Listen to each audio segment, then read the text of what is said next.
I'd like to introduce Noah Cockris. Noah is the coordinator for the Vaccine Preventable Disease Epidemiology and Response at the Massachusetts Department of Public Health, Division of Epidemiology and Immunization.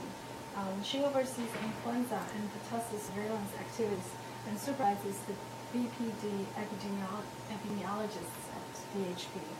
Noelle also had a background in molecular biology and drug discovery. She had an MPH in epidemiology from Boston University and is currently doing a third-year doctoral study at Boston University. She concentrates in infectious disease epidemiology. She's currently designing her thesis studies, which will likely to be focused on overlooked aspects of seasonal influenza.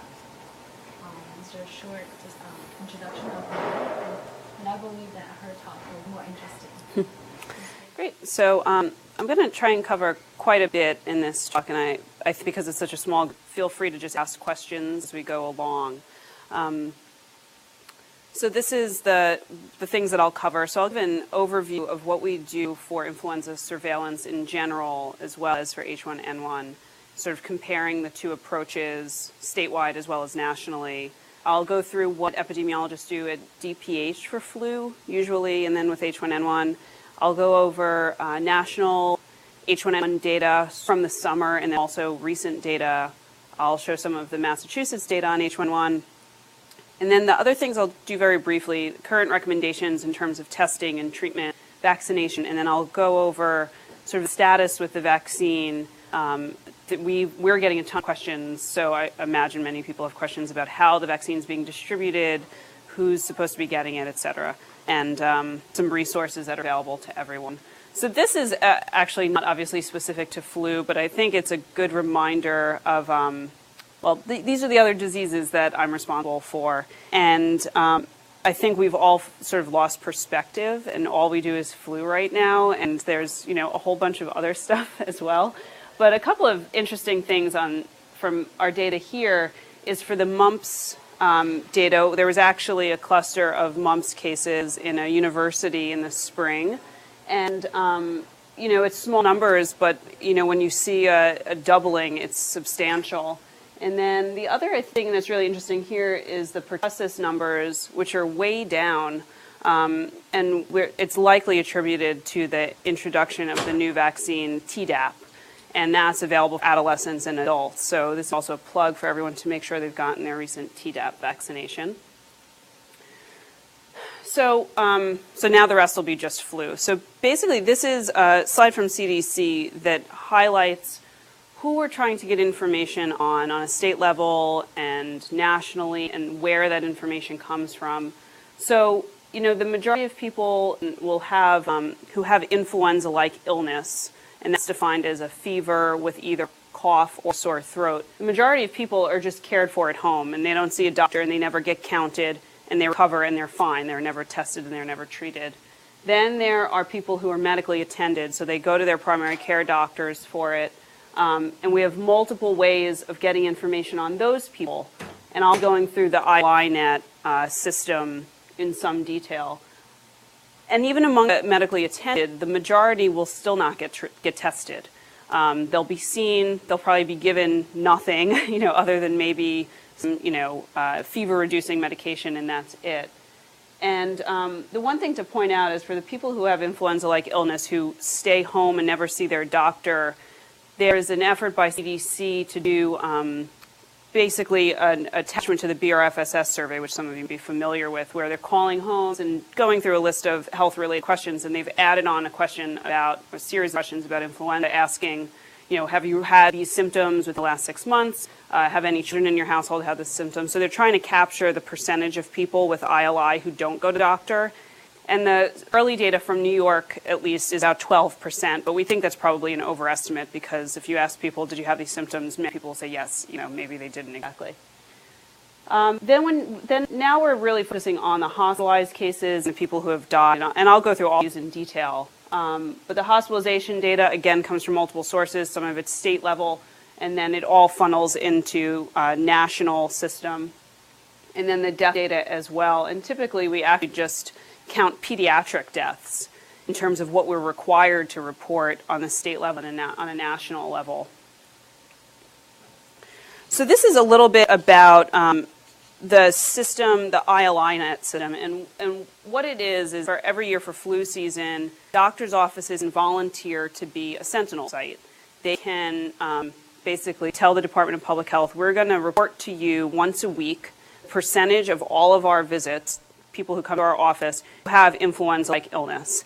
And it's really just counting it up by age group and reporting that percentage. And I'll show you some data from that system, but it's pretty straightforward. And in a typical year, those sites report weekly during flu season, during only flu season, and that's generally October to May is the official flu season. And then also they do some random testing. So they get about 6 kits to do testing on patients, 2 at the beginning, 2 at the middle, and 2 at the end of the season so that we can do subtyping and see what's circulating.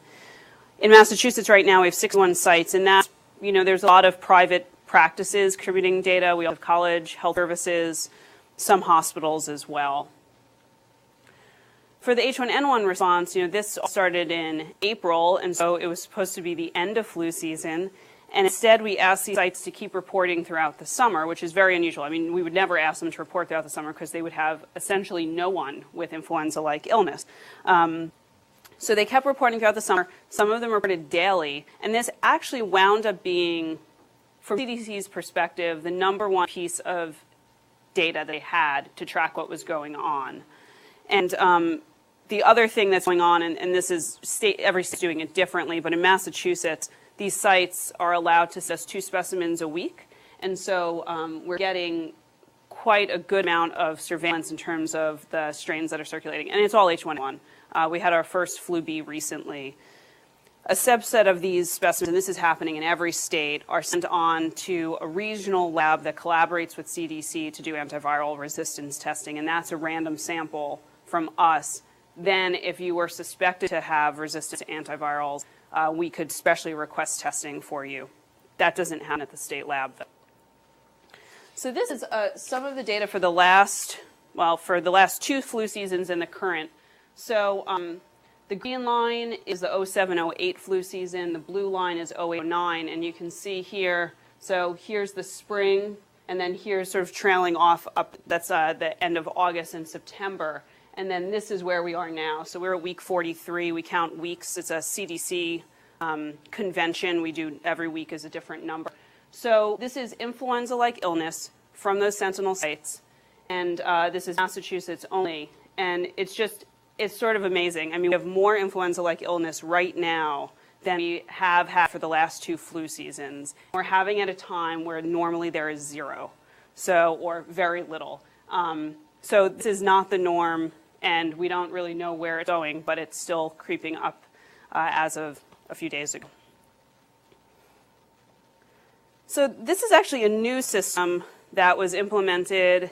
It was introduced late summer and just implemented a few weeks ago, actually. About 8 weeks ago is when it started. And it's a system that was designed by CDC to monitor, hopefully, severity of the illness. And so states were asked to report hospitalizations due to flu and deaths due to flu. And we had 2 choices. You could do lab-confirmed influenza, so any type of influenza, however it's confirmed.